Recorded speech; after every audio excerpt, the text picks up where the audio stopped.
So welcome in discover Rajasthan दोस्तों। Keep discover keep learn. आज हम जो पढ़ने जा रहे हैं वो है राजस्थान के प्रमुख स्वतंत्रता सेनानी। देखो लास्ट क्लास में भी हमने ये किए थे, 20 पढ़े थे और 20 आज पढ़ेंगे। ये क्या कि थोड़ा लंबा टॉपिक है, कल तक ये कंप्लीट हो जाएगा आपका ये टॉपिक, ठीक है। और ये सभी आपके एग्ज़ाम की दृष्टि से बहुत इंपॉर्टेंट है। एक क्वेश्चन आपका यहाँ से पक्का आपको देखने को मिलेगा।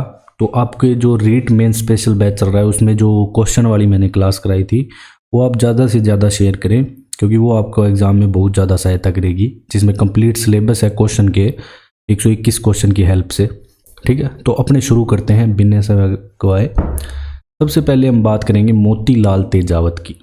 देखो मोतीलाल तेजावत को आदिवासियों के मसीहे के नाम से जाना जाता है। तो ये बात आपको पता होनी चाहिए कि आदिवासियों के मसीहे के नाम से किन्हें जाना जाता है, तो मोतीलाल तेजावत को। ये देख सकते हैं आप फोटो में।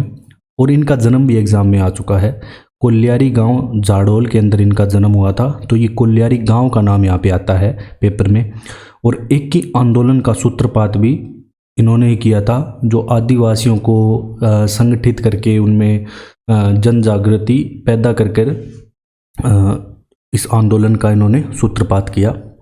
और आदिवासियों की जो 21 सूत्री मांग है, इनको लेकर ये उदयपुर महाराणा के पास भी गए थे, और जिसे मेवाड़ पुकार के नाम से जाना जाता है। जो 21 सूत्री मांगे, इसमें से 18 मान ली गई थी, 3 नहीं माननी थी। अब हम बात करेंगे महात्मा गांधी की सलाह पर ये क्या है कि ईडर में इन्होंने आत्मसमर्पण भी कर दिया था, ठीक है। ये इंपॉर्टेंट चीज़ें हैं, वही मैं आपको यहाँ पे बता रहा हूँ, ठीक है। फिर अपने चलते हैं सेकंड, रमेश चंद्र व्यास। देखो रमेश चंद्र व्यास का जन्म होता है आमली गांव भीलवाड़ा के अंदर, ठीक है, भीलवाड़ा के अंदर। और लेकिन इनकी कर्म भूमि ध्यान रखना अपने को, अगर आपसे पूछा जाए एग्जाम में रमेश चंद्र व्यास की कर्म भूमि कौन सी है, तो वो होगी उदयपुर। और मेवाड़ प्रजामंडल में ये सक्रिय इनका सहयोग रहा, और भीलवाड़ा से ये लोकसभा सदस्य भी चुने गए थे। तो आप बस रीट की दृष्टि से तो ये कर्म भूमि याद रख लेना, अन्य एग्जाम में आपको थोड़ी डिटेल याद रखनी, सारी बातें जरूरी है। फिर बात करते हैं हम श्याम सुंदर माथुर की। इनका जन्म होता है उनियारा टोंक के अंदर।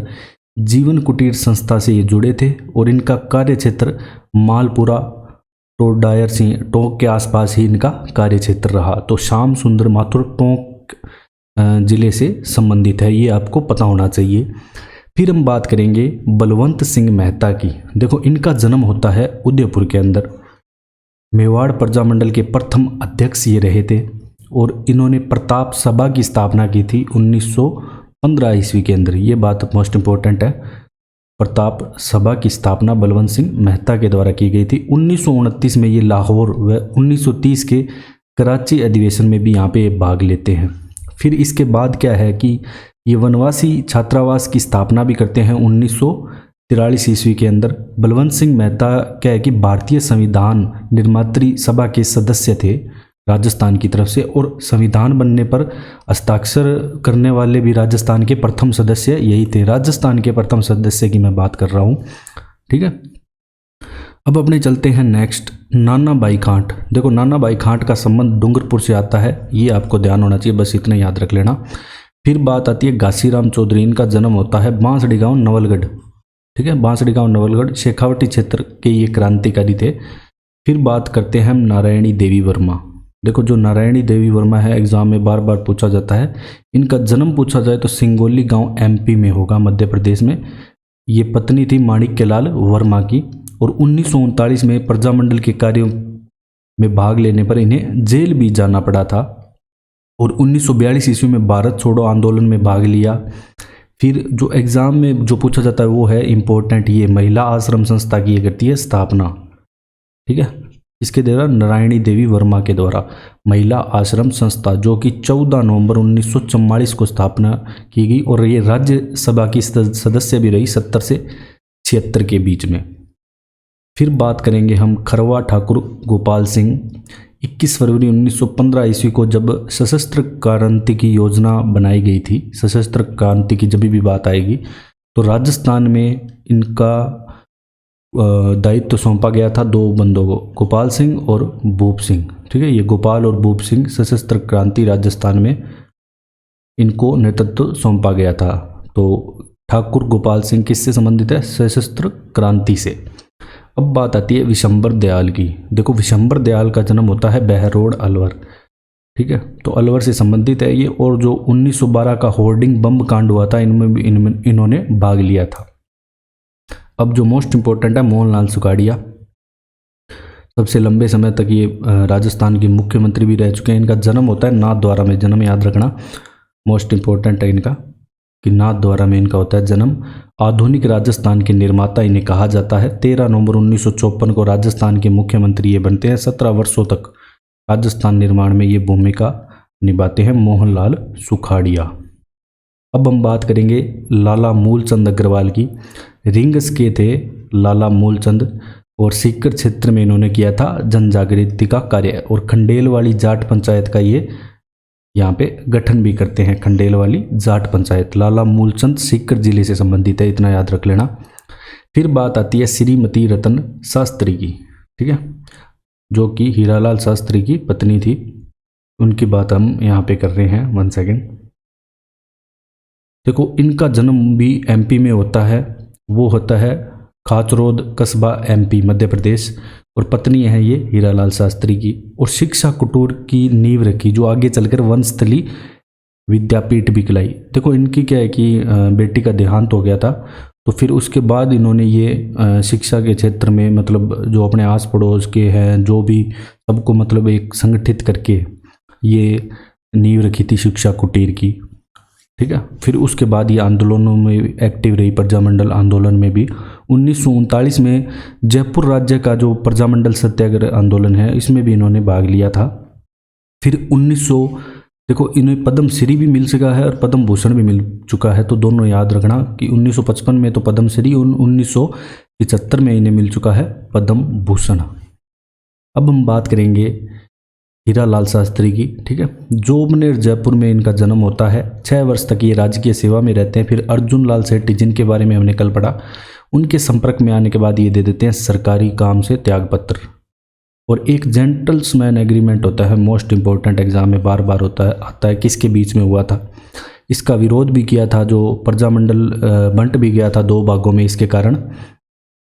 ये होता है जयपुर के प्रधानमंत्री मिर्जा इस्माइल और हीरालाल शास्त्री दोनों के बीच में होता है जेंटल्समैन एग्रीमेंट। इतना आपको याद रखना है कि हीरालाल शास्त्री और मिर्जा इस्माइल के बीच में जेंटल्समैन एग्रीमेंट होता है। फिर बात करते हैं हम जमुना लाल बजाज की। देखो जन्म इनका होता है काशी का बास सीकर में और गांधी के 5वें पुत्र के रूप में इन्हें जाना जाता है, तो ये भी एग्जाम में आ चुका है। और 1920 में कांग्रेस के कलकत्ता अधिवेशन में ये असहयोग प्रस्ताव पारित कर और राय बहादुर की पदवी भी त्याग देते हैं। तो राय बहादुर की पदवी किसने त्यागी? जमुना लाल बजाज के द्वारा ये त्यागी गई। 1921 में क्या होता है कि वर्धा में ये सत्याग्रह आश्रम की स्थापना करते हैं और इनके गुरु बना लेते हैं ये विनोबा भावे को।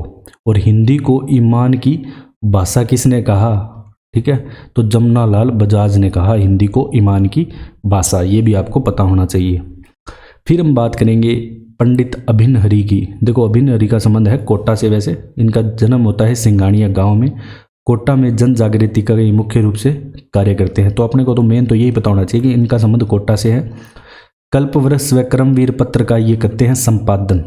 और ये जो खुद कोटा से पत्र निकालते हैं वो है लोक सेवक, तो इन्होंने खुद निकाला था। फिर क्या है कि 1930 में ये अपने सत्याग्रह आंदोलन में कोटा से एक जत्था लेकर गए थे। वहाँ ये रणबेरी नाम से सत्याग्रह का एक साइक्लोस्टाइल दैनिक निकाला था इन्होंने, तो ये भी आपको पता होना चाहिए। फिर हम बात करेंगे ब्रजमोहन शर्मा की। ब्रजमोहन शर्मा का जन्म होता है ब्यावर के अंदर। कहाँ पे? ब्यावर में। भारत छोड़ो आंदोलन के दौरान अजमेर की केंद्रीय जेल में ये इन्हें नज़रबंद भी रखा गया। 1952 में ब्यावर विधानसभा से सदस्य चुने गए। तो ब्रजमोहन शर्मा ब्यावर विधानसभा के सदस्य भी रह चुके हैं। जागीरदारी उन्मूलन मोस्ट इंपॉर्टेंट है। जागीरदारी उन्मूलन अधिनियम बनाया था इन्होंने और काश्तकारों को भूस्वामी बनाया। तो ये ध्यान रखना कि जागीरदारी उन्मूलन अधिनियम इनके सहयोग से ही बना था, ब्रजमोहन लाल शर्मा। अब हम बात करेंगे नेक्स्ट कुंज बिहारी लाल मोदी। देखो इनका संबंध अलवर जिले से आता है। तो अपने को तो एक तो यही पता होना चाहिए कि अलवर जिले से ये संबंध है। और अलवर पत्रिका नाम से मासिक पत्रिका निकाली। तो आपसे एग्जाम में ये पूछेगा कि अलवर पत्रिका नाम से मासिक पत्रिका किसके द्वारा निकाली गई, तो कुंज बिहारी लाल मोदी। रामकरण जोशी का संबंध जन्म है दौसा में होता है, ये निकालते हैं स्वराज्य साप्ताहिक पत्र। अब हम बात करेंगे सागरमल गोपा की। इनका जो जन्म है वो होता है जैसलमेर के अंदर। इनका मुख्य कार्य क्षेत्र भी जैसलमेर ही था। और 1915 में ये करते हैं एक सर्वहितकारी वाचनालय की स्थापना। ठीक है, बाद में क्या है कि इसको प्रतिबंध भी लगा दिया जाता है उस टाइम के जो शासक थे उनके द्वारा। फिर रघुनाथ सिंह मेहता के साथ मिलकर जैसलमेर में एक महेश्वरी नवयुवक मंडल, मोस्ट इम्पोर्टेंट है, महेश्वरी नवयुवक मंडल की स्थापना भी ये करते हैं, रघुनाथ सिंह के साथ मिलकर करते हैं। फिर क्या होता है कि 1936-37 में जैसलमेर राज्य प्रजा परिषद की भी ये स्थापना करते हैं। अंत में इन्हें क्या है कि बहुत बुरे तरीके से मतलब मिट्टी का तेल डालकर जला के मार दिया जाता है शासकों द्वारा, और सभी इसकी कड़ी निंदा भी करते हैं। फिर बात करते हैं रघुवर दयाल गोयल की। देखो, बीकानेर क्षेत्र में बाबूजी के नाम से कौन जाना जाता है, मोस्ट इंपॉर्टेंट है, याद रखना। बीकानेर क्षेत्र में बाबूजी के नाम से रघुवर दयाल गोयल को जाना जाता है। बीकानेर इनका प्रमुख कार्य क्षेत्र था। और 1942 में गोयल की अध्यक्षता में बीकानेर प्रजा परिषद की स्थापना हुई। किसकी? बीकानेर प्रजा परिषद की स्थापना। मैं प्रजामंडल नहीं बोल रहा हूँ, ध्यान रखना।